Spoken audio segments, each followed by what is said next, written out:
my name is Frieda Afary. I am an Iranian-American librarian and translator in Los Angeles, author of the forthcoming book, Socialist Feminism, A New Approach, and producer of Iranian Progressives in Translation. In the 1960s and early 1970s, a mostly youth-based anti-war movement played an important role in ending the United States' brutal imperialist intervention in Vietnam. Today, principled progressives who are opposed to Russia's brutal and imperialist invasion of Ukraine and support Ukraine's right to self-determination hope that a growing anti-war movement inside Russia would be able to stop this invasion. In that spirit, I am speaking with Ella Rossman, a feminist from Russia, a member of the coordinating group of Feminist Anti-War Resistance, and a doctoral student at the University College London, writing about gender and Soviet history. Ella, thank you for joining me for this conversation. Thank you for this opportunity to join. And to share what we're doing now. So my first question is the following. On February 27, a translation of the statement of the Feminist Anti-War Resistance against Russia's invasion of Ukraine was published by Jacobin. Since Russia's latest invasion on February 24th, there have been many anti-war protests in various cities in Russia. Over 15,000 people have been arrested. The government has passed a law which criminalizes protests against the war and has further shut down any independent media. Can you say more about the anti-war protests inside Russia and the role of women?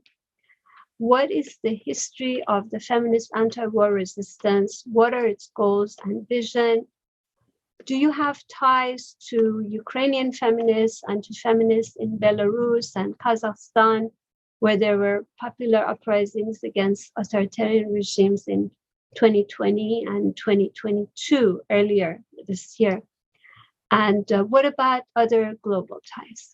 Thank you very much for these questions. So to start with, the protests, the anti-war protests in Russia, they are ongoing since the beginning of the war. So we have this kind of protests, demonstrations, pickets every single day. And it actually becomes more and more dangerous to protest against this war. Just a couple of examples. At the beginning of the war, the General Prosecutor's Bureau announced that every single person who is supporting Ukraine now will be accused of treason, like the betrayal of the homeland. And this is like up to 20 years in prison in Russia. And then the government established a new law. And this law says that if you're spreading information about fake information about the war in Ukraine, you can go to jail to up to 15 years. So this repressions are really harsh against those who try to spread information about this war or try to fight somehow to protest against this war. But people are still doing this. So we have this anti-war action every single day. And as for the Feminist Anti-War Resistance, this is a group which we created on the 25th of February, just right after the war started. The structure of the group is that we actually have only 10 people in coordinating group. And these are people I'm myself in feminist activism for 8 years. And all the activists in the coordinated group, we actually just worked together for a long time. We were making different projects, supporting women, supporting vulnerable groups in Russia. So we just, when we saw that this happened, we decided that feminists, they need to fight this war and they need to organize the anti-war movement.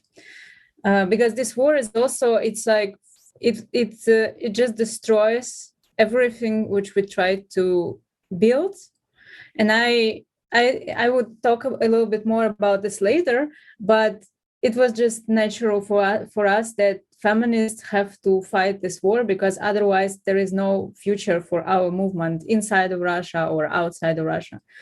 So yeah, we made this organization, and we made a Telegram channel for coordinating other feminist groups, because like just a little bit of context, in Russia in 2010s, we had the feminist movement was growing. It was developing really fast. And by the beginning of this war, we had, I counted this, we had, I was doing the feminist mapping, and I think that we had more than 45 feminist groups in different cities and towns. So our small coordinating group, we've made a Telegram channel, and we started proposing different types of actions and sending, messages, sending information to the leaders of the small feminist groups all over Russia. And they just started joining our movement, and they, in their small groups, they were deciding what kind of action they want to do. This is our structure. And for now, we have more than 30,000 people in our coordinating social media. So, and these are people from all over the Russia, but also from abroad. We have Belarusian feminists who joined the movement, and they made their own anti-war group, and we are coordinating and collaborating with them. We have Ukrainian activists who are sending us their stories, and they just share information, what is going on in Ukraine now. And we have a special rubric in our social media where we share these stories and try to provide this information just to show what is really going on. I mean, not in Russian propaganda, but what is happening right now in Ukraine.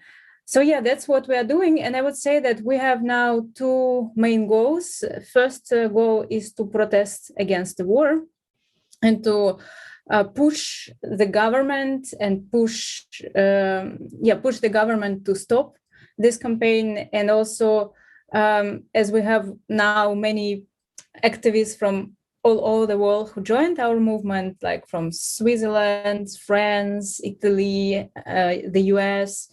Our goal is actually also to push other governments to stop collaborating with Russia and to help Ukraine, because if they would collaborate with Russia, if they would, buy Russian oil and gas, this would be continuing, because this is how this regime is getting their money. And the second, our goal is, of course, sharing information, distributing information about the war, because as you already mentioned, most of the independent media in Russia were blocked or destroyed. Since the beginning of the war, social media were blocked, like Facebook, Twitter, Instagram. And propaganda is really aggressive, like they are saying terrible things, like, there are Nazis in Ukraine, like we're trying to, like Russian troops, they are not fighting Ukrainians, they're fighting Nazis, and so on and so on. So what we're trying to do, we try to distribute information, like the truth about what is going on, and we do it online through online campaigning. And also we do it, our members, our participants, they're doing it offline, like leaflets, posters. They just, like printing the articles of independent media or translate the articles from independent media and put them into post boxes, in their cities. And also also we have this interesting idea. I think it's the activists from UFA proposed it.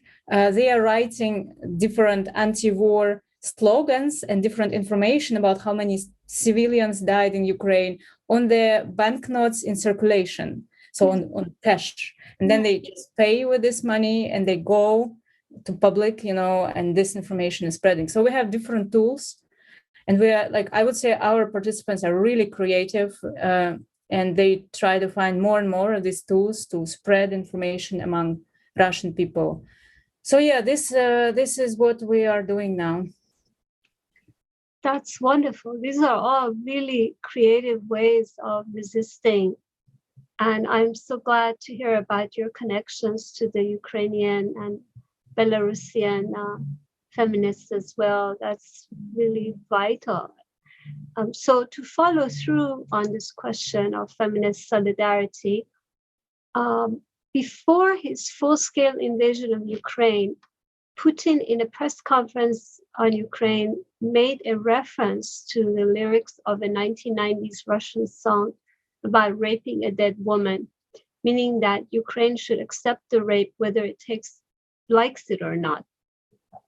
Are Russian feminists reaching out to feminists and Me Too activists around the world and demanding support on the basis of opposition to Putin's misogyny?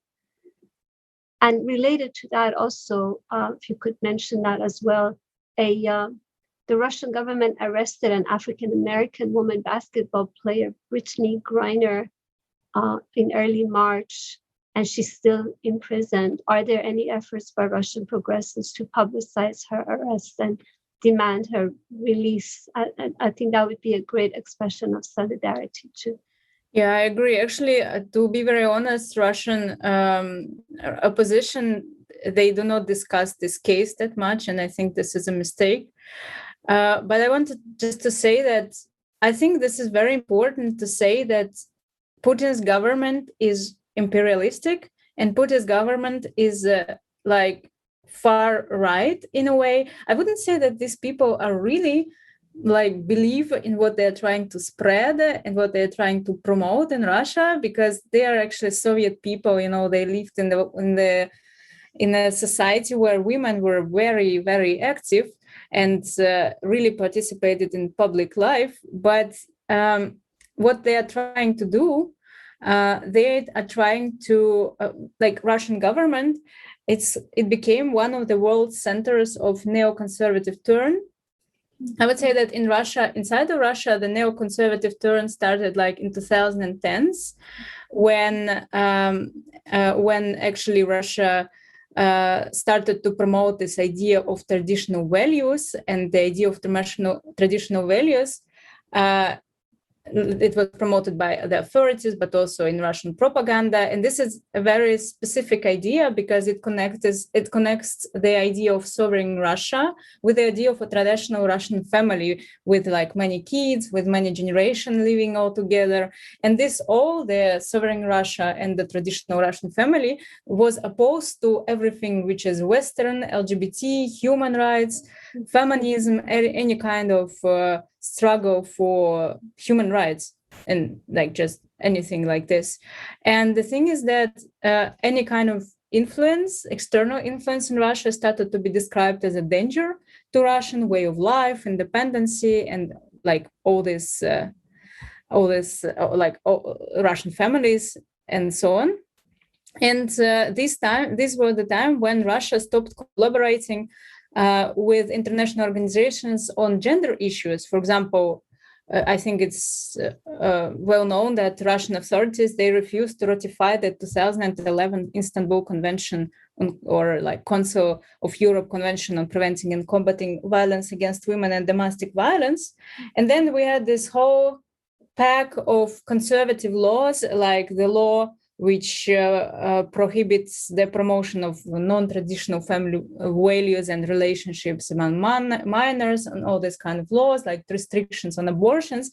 But what is funny is that like our government is opposed, like it tries to oppose any kind of external influence on Russian society and on our values and so on. But at the same time, in 2010s, it started actually very actively collaborating with far rights, with different neoconservative, ultra-conservative organizations in every single country of the world, and especially, for example, in the US. And they started using Russian money to promote, to support and to develop this kind of organizations and this kind of discourses, So Russia became one of the centers of this neoconservative turn. And I think this makes Russia actually also the threat for feminist movement or movement for the LGBT plus people's right all the world, because Russia is trying not only to save Russian people from all these things, but also to, save the whole world from these non-traditional values.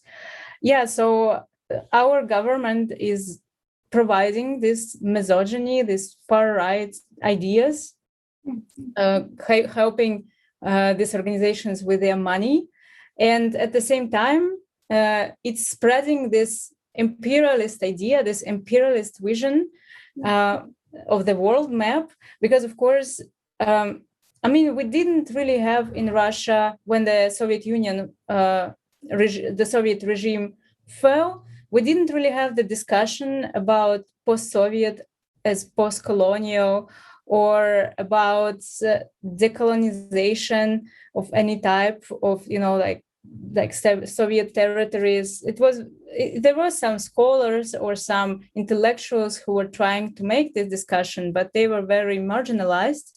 So still, Russian people, and of course Russian authorities, they think of Russia as an empire, and they think of former Soviet Union republics as like not sovereign countries, but the former territories of their empire, which need to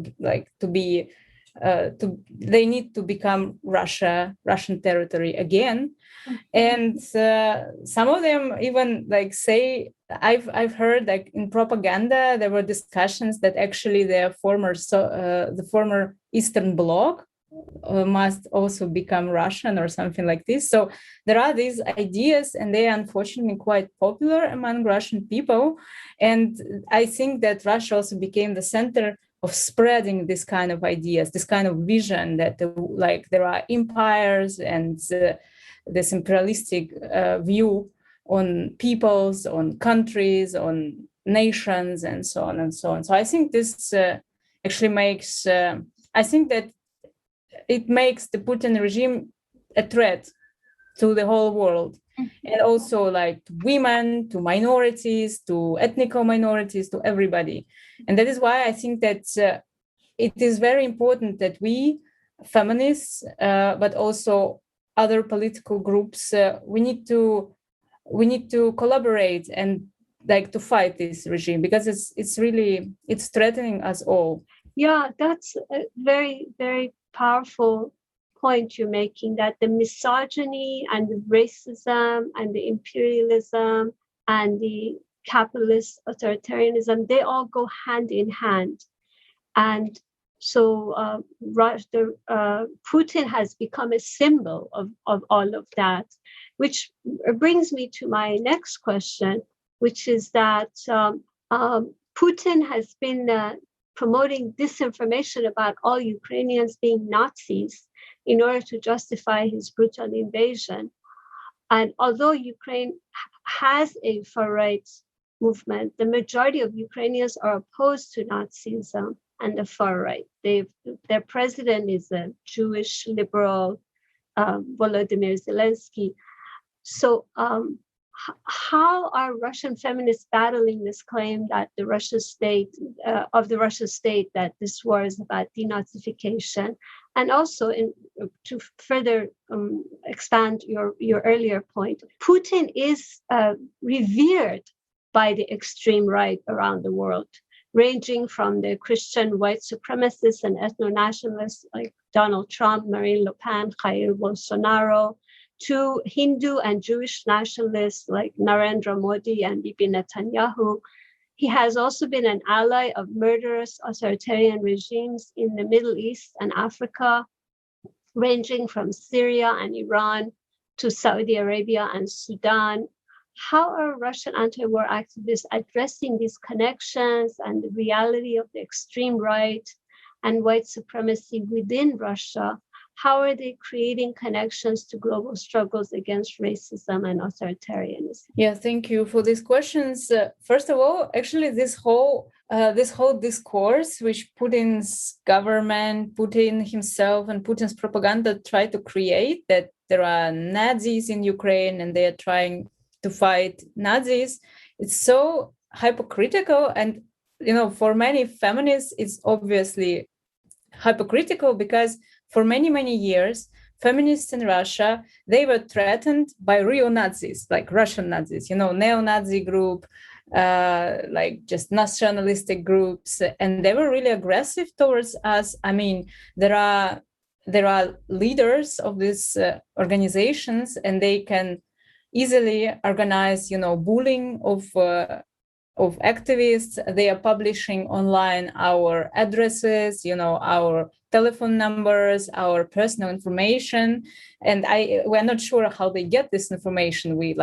Sometimes this information is like, it was not published anywhere, so we start thinking that they collaborate with, I don't know, police or something like this. So these groups are very active, and it's kind of impossible to do something with them when they start bullying you, when they start publishing information about you. You can't just go to police and say, these people are like threatening me, they like sending threats to me. Police will they will not react. They don't care about all this. So there are real aggressive Nazi groups inside of Russia, but somehow Putin, his government, police, they don't care about these groups, but they care that much about Nazis, some like mythical Nazis in Ukraine. This is, for us, is just crazy. It's just a hypocrisy.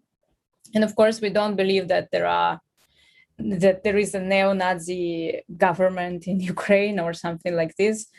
It's just he uses this discourse because this is what Russian people understand, because we had this their grandfathers, their great grandparents, they were fighting Nazis during the Second World War, and it's still a thing. It's still a very important historical event for Russia. And if you say them that there are Nazis and we're fighting Nazis again, this is something which they can really understand and maybe be like sympathetic. So there's this idea. Yeah, but we do understand that this is hypocritical. And actually, speaking about this hypocrisy a little bit more, the thing is that we have more than 190 peoples on the territory of Russia, different ethnic groups, different peoples with their own traditions, many different religions, and so on and so on. And the thing is that how our government is actually treating these people is just terrible, because there are many representatives of these ethnic groups who were arrested, who were persecuted by the government because they were accused of separatism, that they are like trying to make, not just develop their own culture or just, preserve their own culture, traditions, or anything like this, but to separate from Russia and to make this separatist movement or something like this. And this I would say that in Russia we have this terrible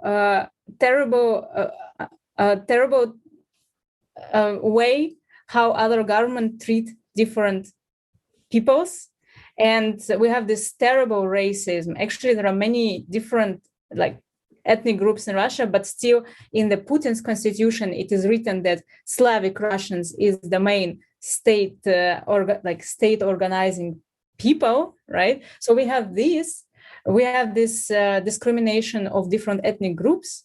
We have this racism, and still Putin is fighting racism in Ukraine. For us, it's a terrible hypocrisy, and we will actually try to raise these questions about ethnic minorities in Russia, about racism in Russia for many, many years, But unfortunately, this discussion was not. Nobody heard us, in this matter. So, but we are still trying. And of course, when we try to fight this war, we announce, we speak about this war as an imperialistic war, as a continuation of the internal policy again, persecutions of different ethnic groups and far right policy of Russia. So yeah, this is, for us, it's just crazy, and we're trying to we're trying to distribute alternative information about what is really going on in Ukraine and whom Russian troops are fighting. Yes, and I mean, what is really important also is that the degree of destructiveness of Putin's invasion of Ukraine has also brought forth sympathy from, for instance, Syrian activists or Syrians on the ground in Syria who were subjected to aerial bombings by Russia and are still living under an authoritarian regime of Bashar Assad that Russia helped maintain. And so right there's a great connection that can be further developed. And also, I think this issue of Putin being a real leader of white supremacy around the world, both white supremacy and ethno-nationalism, because there are also, as I mentioned, Hindu and Jewish nationalists who are his allies. So that also can become the basis for reaching out to anti-racist struggles. For instance, Black Lives Matter in the United States. I think it would be so great if those of us activists in the United States could really establish the point that solidarity with Ukraine right now is critical. This struggle is a struggle against a white supremacist leader and his allies, and that type of authoritarianism that he wants to promote around the world. Yeah, that's actually, I just wanted to agree with you and to say that we see now that Putin, he used these methods, which he used in Ukraine now, these methods of, war. Yes. He used it before in Chechnya when we had two wars in Chechnya, when Chechnya actually wanted just to separate from Russia, but he tried to reunite the empire and just to make these people stay inside of our country, his empire. And we also had the same methods in Syria. He used this, how he bombed Ukraine now. This was like his army, they trained these all methods in Syria. And this is like the endless rage, the endless, like queue of terrible, like war crimes and of his, that he uses against different peoples and different nations. And it's also important to say that he would not stop when, if even he would conquer Ukraine, which I actually I can't imagine it, because Ukraine is fighting, Ukrainian people are fighting for their freedom really harsh. But even if he conquered Ukraine, he will continue doing this. He would go to other countries, he would go to other countries of the Middle East, for example, or former Soviet republics. And he would just continue reuniting and creating his imaginary giant empire. So this is really dangerous. And even if he's not leading all the other invasions, I think the issue is that authoritarian or capitalist authoritarianism combined with extreme misogyny and extreme racism is becoming so powerful in the world as a phenomenon that a victory for Putin in Ukraine will be a victory for global authoritarianism. And so it's really a matter of concern for all of humanity. Which brings me to my last question, which is, what can progressives around the world do to support the resistance of the Ukrainian people against the invasion and to help the Russian progressives and anti-war activists? Yeah, I think there are several things which can be done now. First of all, I think it's very important to continue pushing our governments. I mean, it seems like this war would be long, unfortunately. It would not stop tomorrow. It would not end tomorrow.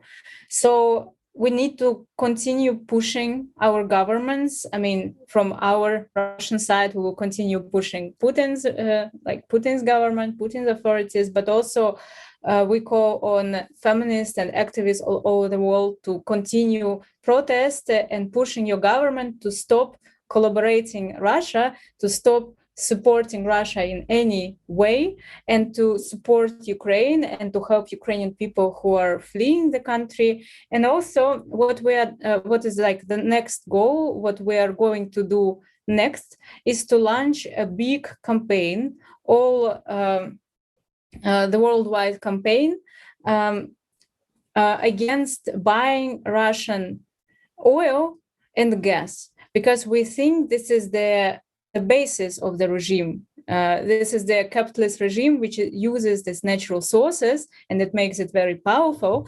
So we will be calling on the governments all over the world to stop buying these natural resources. And we will call on activists to push their governments in this direction. So I think this is that's what can really help both Ukraine and Russian opposition, in this situation, because with the money from oil and gas, the regime is still very strong, even under all these sanctions which we have now, and it still can manipulate, all like the other countries, other governments, and so on. So we need, and it still has money for the war to continue. So we believe that this is now a very important goal, to stop other governments sending money to Putin. Thank you so much. And I look forward to staying in touch with you. A couple of days ago, I interviewed Oksana Dudchak, a Ukrainian socialist feminist. And she also had a lot of important points and ideas.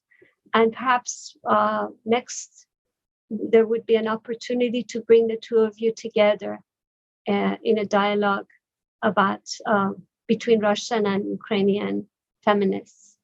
And I look forward to continuing this conversation with you, and again, doing anything that I can do to help the